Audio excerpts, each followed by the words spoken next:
That probably means one more week of the fantasy football season. I am excited for that. I'm excited to get to some trivia. Also, I'm on Cameo.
I love that new intro. Something in there for everyone. If you can't find something about sports that you don't like in that intro, I don't know what to tell you. We tried. Great job by the production staff on that. Welcome back, everyone, into Hall of Trivia on HQ, our sports and fantasy-themed trivia show sponsored by the Hall of Fantasy League and the Hall of Fame Resort and Entertainment Company.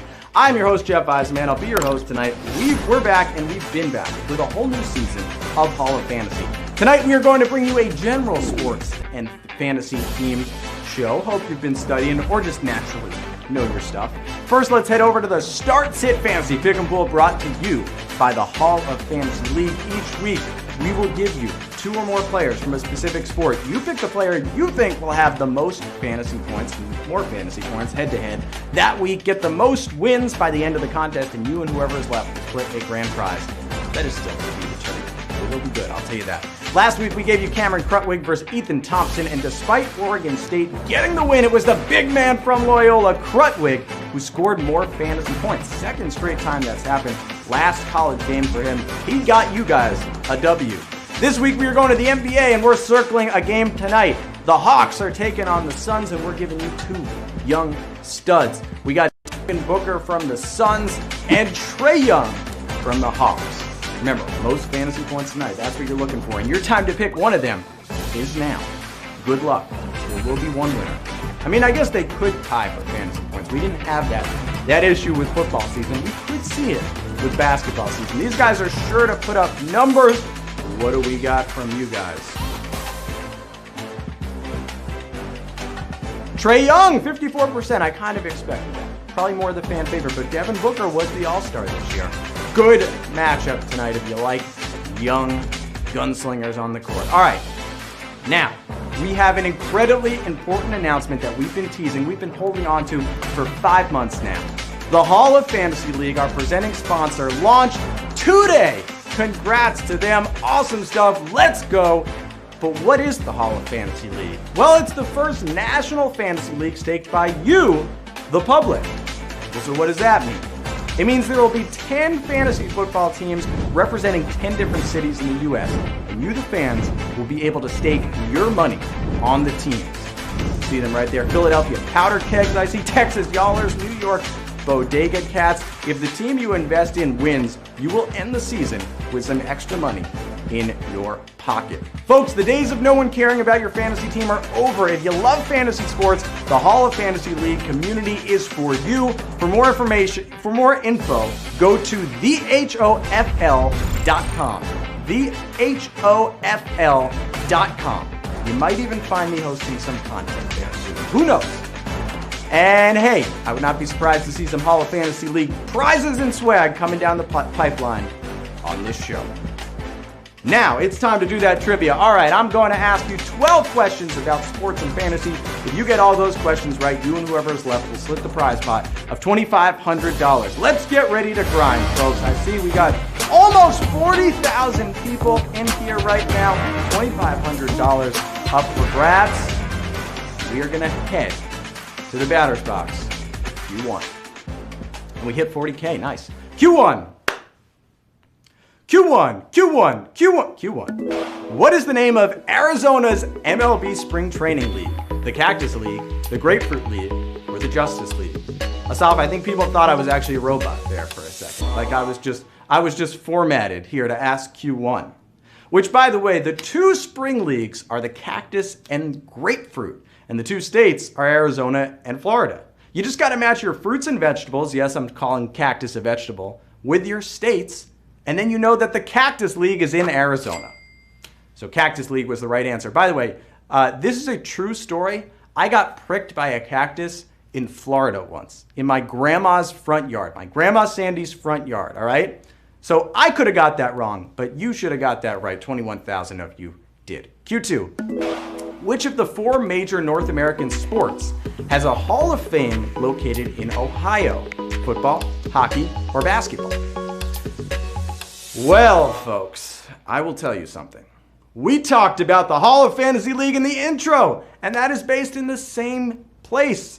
The Hall of Fame with all those busts of sculpted heads, that's in Canton, Ohio, and that's the Pro Football Hall of Fame. That's what we were looking for, and a nice job by the 19,292 of you, just a shade under 20,000, sticking around past the first two questions. By the way, I don't know if you know this, the inaugural 1920 NFL season had 5 teams from the state of Ohio.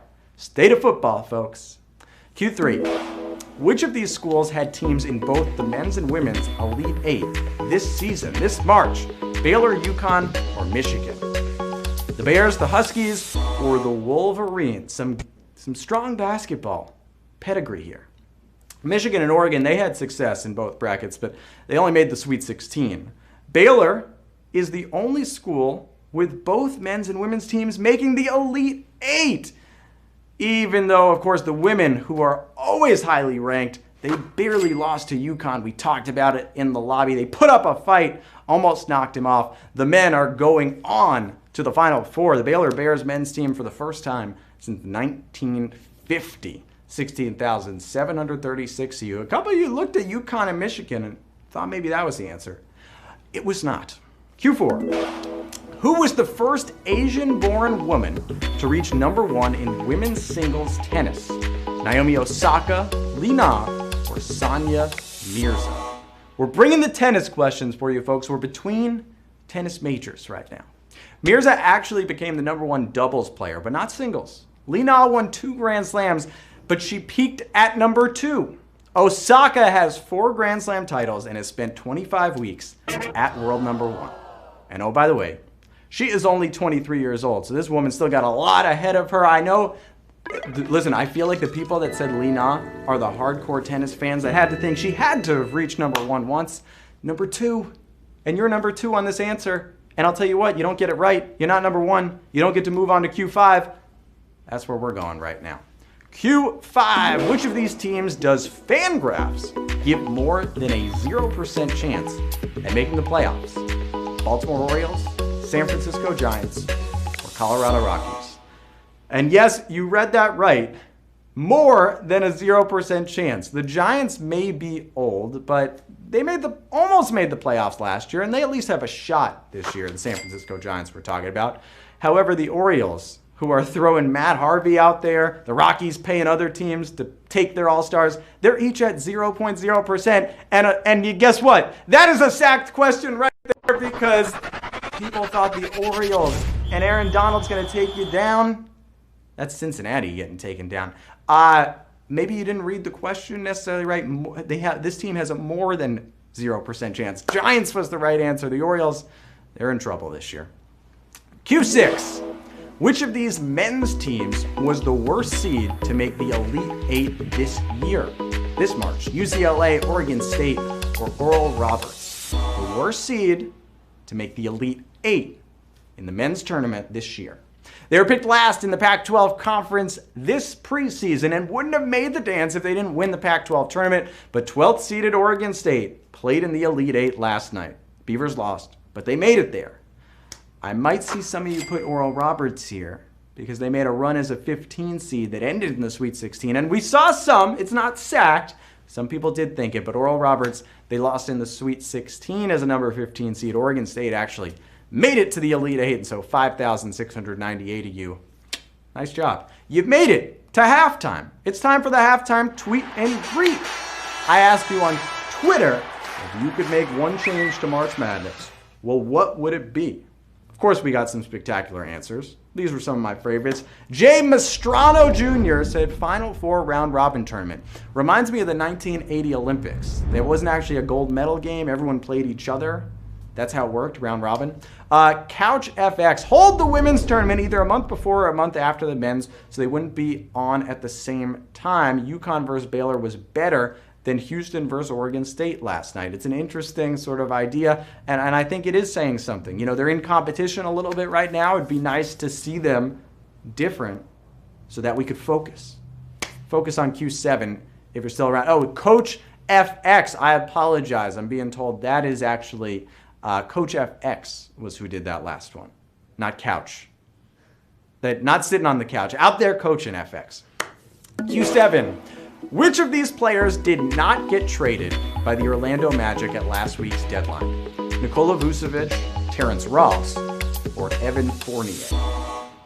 We got some foreign guys in here. We got some Americans. And listen, the Magic went wild at the trade deadline. All-star Nikola Vucevic went to the Bulls. Aaron Gordon moved to Denver. And Evan Fournier went to Boston. Can't really shoot the ball right now, but he's in Boston. They all left Disney World. Except for Terrence Ross. That's right, 6,551 of you. Terrence Ross posted Captain Phillips, the GIF, I'm the captain now. He also said that he looked around, he's the oldest guy in the locker room. It's a new era for Terrence Ross in Orlando. Q8. Who was the only player to steal more than 20 bases in last year's shortened MLB season? Trey Turner, Whit Merrifield, or Adalberto Mondesi? You know, I didn't get it in the rehearsal. I tried to get it now. That's Raul's son. This guy basically lapped the field. He doubled former base stealing champs Turner and Whit, who each finished with 12. Mondesi had 24 steals in the shortened season last year. He was the guy that you were looking for. 2,808. Uh-oh. You know what that means? Someone's getting sacked right now. Send him back out. Aaron, get back to work. It's your off season. But you got to take down, is that Joe Burrow? By the way, keep that in mind for fantasy football this year. Mondesi, Basestealer. He is, like I said, Raul.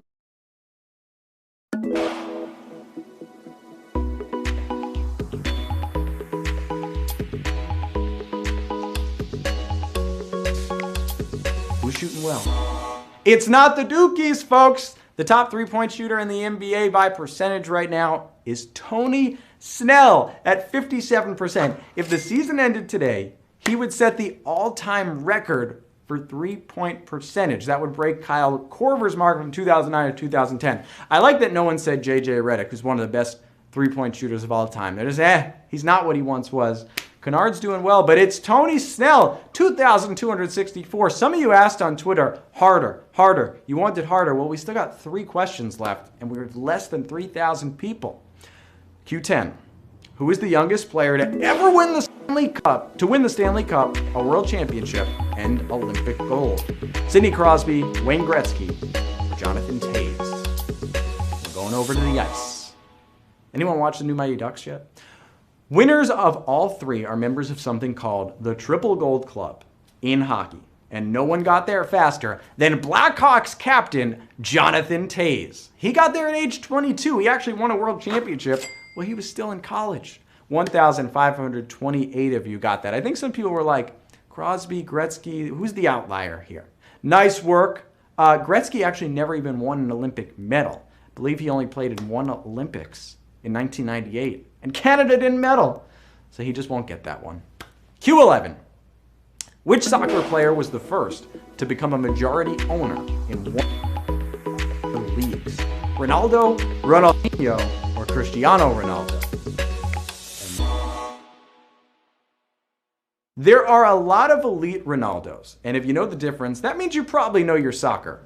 The one we are talking about for this question is the OG Ronaldo, just Ronaldo, the guy who led Brazil to that 2002 World Cup title and bought Real Valladolid in 2018. Did I get that right, Asaf? I did. Nice. 789. Look at this.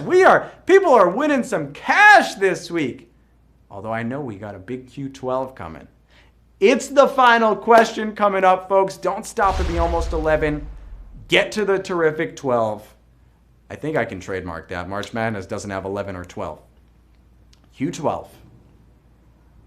Which MLB team has the best opening day winning percentage? Dodgers, Yankees, or Mets? Dodgers, Yankees, or Mets. The best opening day winning percentage. They may win the most, statistically speaking, on opening day. And this one may shock you. It shocked me. The Yankees and Dodgers are two of the most successful, storied franchises in MLB history. But it is the New York Mets with a .661 winning percentage that are opening day's top team. And that's after losing the first 8 in franchise history. Are you kidding me? 720 you. We're like, come on, Jeff. We got this. 720.